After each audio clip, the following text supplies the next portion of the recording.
接住落嚟，我哋會請到 Leon Sir 為我哋講解英文科嘅文憑試內容。咁 Leon Sir 咧同佢嘅團隊都係一個豐富教學經驗嘅團隊嚟嘅。咁 Leon Sir 係教大嘅教育碩士生，同時亦都喺中心教咗好多年，深深咁明白到大家喺英文科上面嘅需要。接下來，我哋會有請 Leon Sir 為大家講解英文科 DSE 嘅部分。有請 Leon Sir。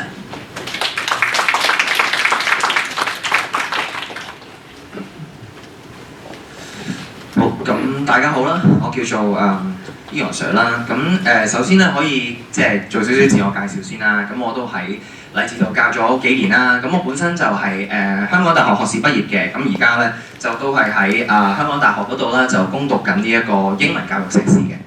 係啦，咁我哋成個團隊咧咁就由唔同嘅碩士同埋博士學歷所組成啦。咁即係可能我主要就負責屯元天啦，再加上九龍區嘅。咁啊有啲同事可能需要負責其他新界地方，可能係大埔啊、沙田啊等等嘅，係啦。咁呢個就係我哋舊年所舉辦咗嘅模擬試啦。咁個反應都非常之熱烈，咁都有成差唔多超過3000嘅同學參加嘅，係啦。咁每年都會有搞啦，今年都會喺會展度搞嘅。好啦，咁首先咧就開始之前咧，我想講少少英文科嘅一啲簡介，因為其實咧。英文科去到高中課程之後啦，其實佢對於同初中個對比都比較大少少嘅。咁尤其是閱讀理解呢一科啦，咁好多同學或者家長都會反映翻，一上到中四咧 ，reading 考得特別差。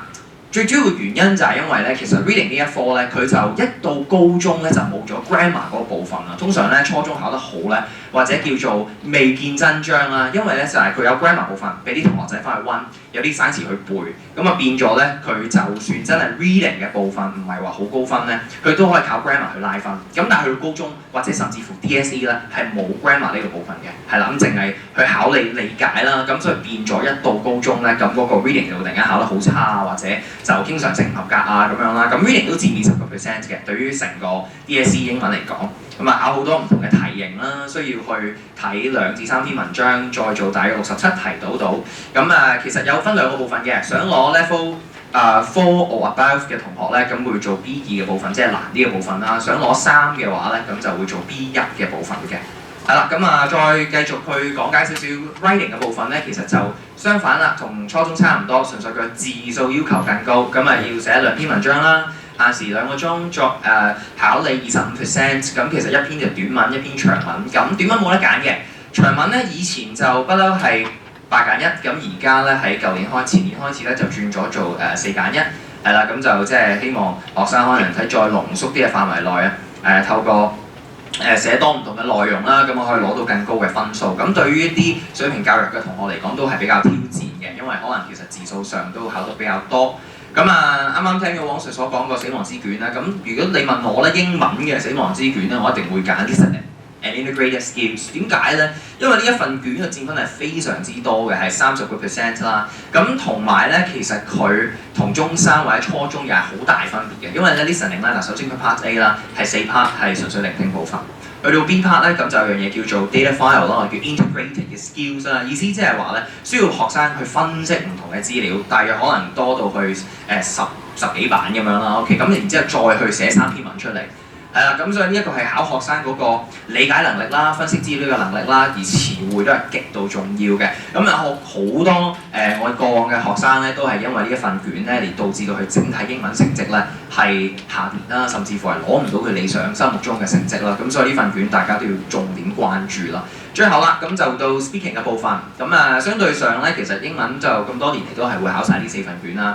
咁而 speaking 就佔10%，咁唔好睇少啦，可能覺得話10個好少咁係咪？因為其實你計翻條數咧，仲有15%係 SBA 啦，即係校本評核部分啦，其實佢都係用 speaking 嘅方法去考嘅。咁一陣間我會詳細講下 SBA 個部分啦，咁就考兩個部分，一個部分係小組討論，主要計分都係小組討論㗎啦。咁4個同學去講啦，8分鐘到。而另一個部分咧，我哋叫即時回應啦，都好多同學嘅弱項，因為咧又係初中冇得練嘅，佢係完咗小組討論，突然之間問你一條問題，你就要即時同個考官咧係講1分鐘，即時對答，係冇任何準備嘅時間俾你嘅，咁都係考翻學生嘅即時應變啊、英語嘅説話能力等等嘅。OK， 咁就頭先剛才李主任都有提到唔少大學對 DSE 嗰個英語科嘅要求啦，咁我都可以再補充多幾句嘅。係啦，咁主要都係話其實呢個圖表想帶出個重點咧，就係可能有大部分入到大學嘅同學啦，可能其實佢都係嚟自 Band One 或者 Band Two 頭嘅學校啦。咁嚟自 Band Three 嘅學生咧，其實相對上會比較少嘅，係啦，相對上比較少啲。咁啊，另外咧，其實你睇翻政府統計咧，大約20% 嘅同學仔係入到大學嘅。OK， 咁你話去到可能到大家考嘅嗰陣啦，即係可能2028度啦，都會係約莫呢個位啦，可能或者去到大約30% 度啦，得唔得？咁就先至係可以，我哋叫做係資助學位，係啦，即係大學資助學位係入到大學嘅，因為爭好遠啦。咁呢個剛才李主任都有提過㗎啦，就係咪3322就入到大學咧，或者我哋叫做公民合格啦，兩個選修12分啦。咁我呢度咧就想補充一樣嘢啦，就係尤其我集中講英文呢一科為主啦，即係你見到一啲都係庭園天比較受歡迎啲嘅學校啦，可能攞陳瑞芝為例，你見到咧其實佢英文攞 Level 4嘅同學咧係有大約91個啦，係咪？咁而佢該學校聯招入學嘅同學咧都係大約90幾個嘅啫，即係變相其實咧你英文呢一科咧係基本上要有 Level 4 or above 咧，你先至叫做係穩陣嘅。即係有好大機會係入到大學嘅，就絕對唔係攞 Level 3啦。咁我就想即係帶出呢一個 point 啊。OK， 咁另外呢個亦都係我攞翻新界西嘅中學同全港中學去做個比較啦。就係你睇一睇個數據咧，你發覺即係嗱，全港中學可能 Level 4以上個比例啊係4個。就有一個攞到 Level 4 or above， 但係喺新界西咧，可能係差唔多7個學生先有一個攞到 Level 4 or above， 而入大學咧其實都係差唔多呢個數嘅。咁啊，可想而知，其實大家就需要即係加倍努力啦嚇，先至可以咧提升翻自己個競爭力啊，入到你心儀嘅學科啦。OK， 咁另外啦，亦都想提少少咧，就係話其實點解攞到英文呢一科攞到5以上或者考取佳績係咁重要咧？因為其實你睇翻咧，而家個制度有少少唔同啦嚇，計分各大院校嘅計分，就係咧相對上比較優秀嘅4間大學，香港大學、中文大學、科大同埋理工大學啦，佢喺5以上嘅計分方法咧係唔同咗嘅，佢係會佔分更加重嘅，即係可能假設你攞5啦，佢會計5.5分一科；如果你攞5星咧，佢計7分；攞5星星係計8.5分一科。咁所以你計翻 Best 5係 after weighting 去計 Best 5嘅話咧，咁如果你可以其中一科攞到5以上咧，係有非常之大嘅優勢，係令到你入到你心儀嘅學科嘅，係啦。咁啊嗱，呢個圖表咧比較細少少，剛才派俾大家嘅長刊咧入面都有寫嗰啲唔同學校嘅收生成績啦，你都可以參與一下啦。咁我揀一啲比較受歡迎啲啊嘅學科同大家即係講一講，其實嗰個英文嗰個重要性啦，即係可能你見到最簡單就係文學試啦。喺香港大學嚟講，文學試係收生比較多人嘅。其實文學試咧，佢 median 即係個中位數係收30分啦。你見到英文咧，佢係乘1.5嘅，即係佢就唔係計1科，係計1.5科。所以如果你英文考得好嘅話咧，你嗰個優勢就好大嘅。咁唔好淨係講文學試啦，可能你見到工商管理學士啊、經濟學士啊，其實好多咧，你見到都係英文、數學係乘1.5倍嘅。咁所以呢個就係一個現實話俾大家聽啦，佢係非常之重視大家英文科嘅成績。係啦，咁就算係中文大學啦，其實都一樣嘅。佢好多時候咧都係需要睇晒你4+2啊，或者我哋淨係參考 Best 5嘅分數咧，你發覺只要你其中英文呢一科考得好咧，個爭好遠嘅。而科技大學咧就比較明顯啲啦，個表比較難睇啲，可能大家需要睇翻個長刊。就我抽幾個例子俾大家聽啦，甚至乎嗱有啲同學可能讀工程嘅，即係英文比較差少少啦，數理科好叻啦，咁讀工程科啦，你發覺咧甚至乎係工程科咧，科技大學個英文咧係成2倍嘅。即係你英文考得好，你直接呢一科已經同人哋有好大嘅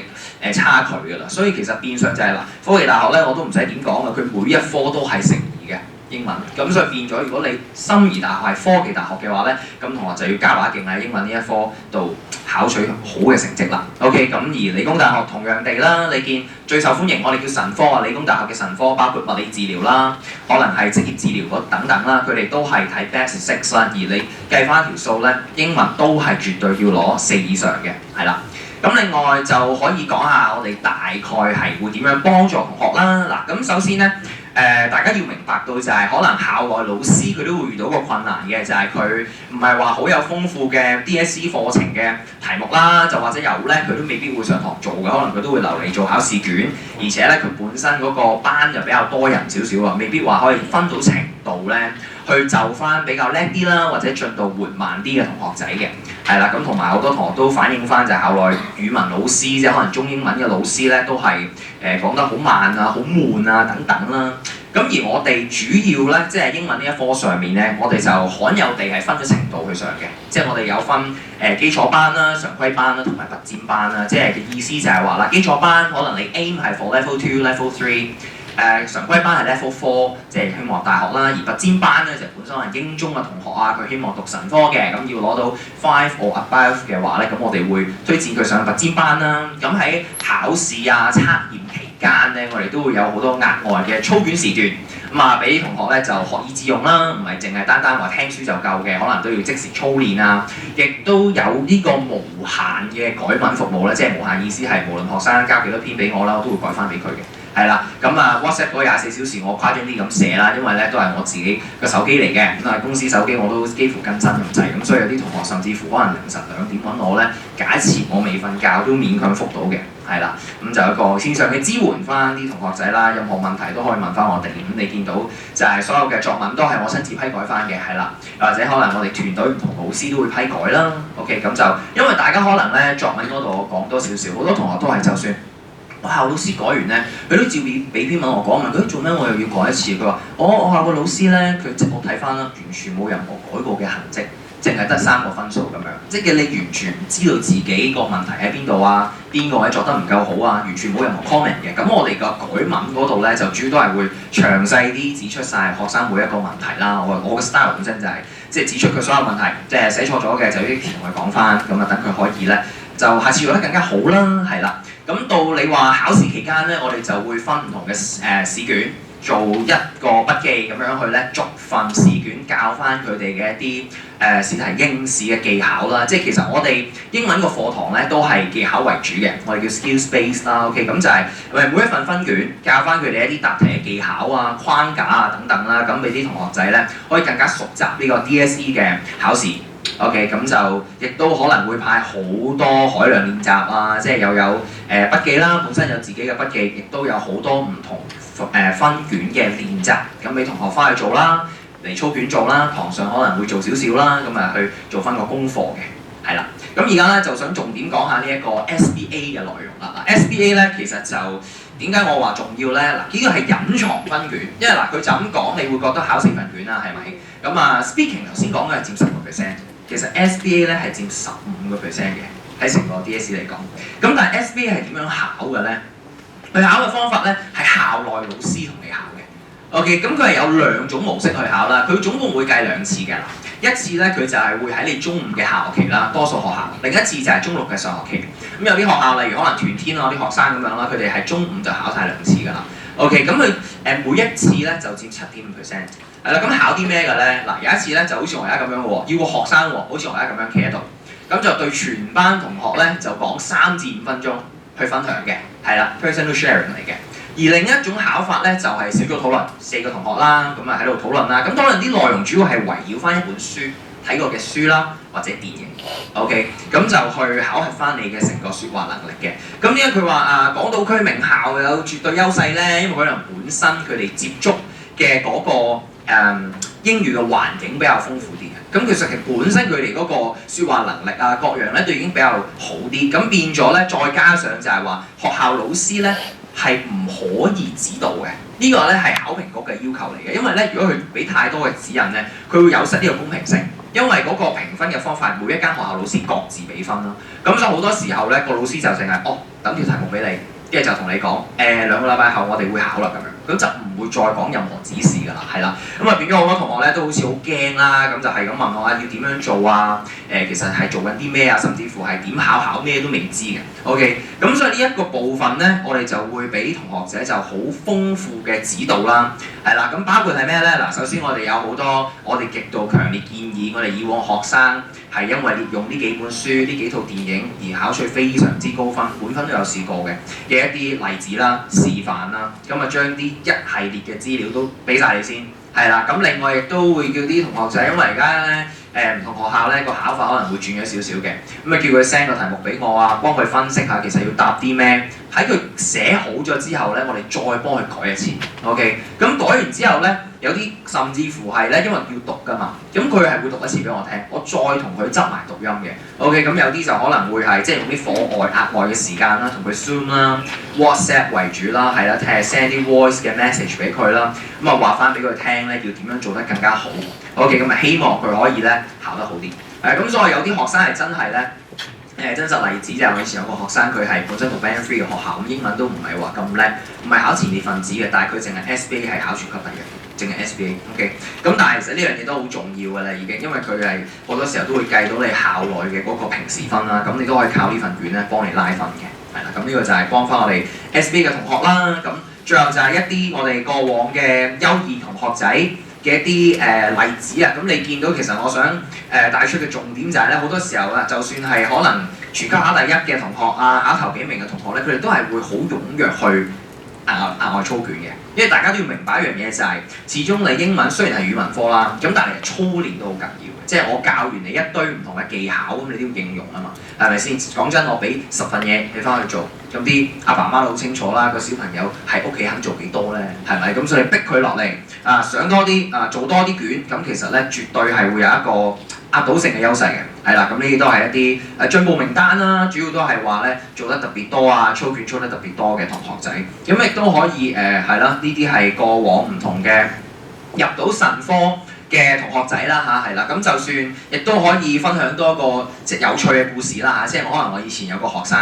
咁佢係讀緊港大嘅中醫嘅。係啦，咁佢就其實佢都係讀 Band 3嘅啫，佢讀元朗球錦秋嘅，係啦。咁其實佢就唔係話太叻啦，係咪？淨係學校嚟講叫做考得好少少啦。咁佢都好認真讀書，因為可能有啲同學覺得嗱，我其他科好勁嘅，其他科可能數學、中文衝晒星嘅，咁英文攞個3都夠啦，甚至乎攞2，因為我哋而家有啲計劃係可以攞2都入到大學㗎嘛，豁免嘅。係啦，咁佢就話咁我英文唔係咁叻，佢最尾都有3嘅，係啦，咁佢話英文唔係咁叻啦，咁不如就讀中醫啦咁樣，跟住後尾咧一入到第一個禮拜，佢同我講：喂，Leon，原來咧中醫係用英文讀㗎，係，跟住變咗咧佢就全部名重新背過晒，所以咧就算即係喺度同大家即係預告一下啦，我自己覺得你英文就算你唔有幾咁抗拒討厭都好啦，呢一科咧基本上你喺香港讀大部分嘅學科，即係除咗中文系以外啦，你都係用英文讀嘅。就算讀阿蘇都係用英文讀嘅，所以變咗就係話你早啲知道佢嘅重要性，早啲開始努力咧，就好過有好多同學去到中六，而家最後衝刺階段咧先嚟緊張咯。明唔明啊？咁就想大家係早啲預備。咁啊，最後一個少少嘅心意啦，就係咧，你會收到有一份咧，係我哋課翻中三同學嘅一個常用嘅寫作，咁啊有50句一啲精華嘅句子啦，係啦，俾你咧作文嘅時候用翻啦，等你可以咧喺個 language 嘅部分咧就攞得更加高分嘅。OK， 咁啊祝大家希望都繼續努力下英文科嘅考取價值。唔該晒，多謝。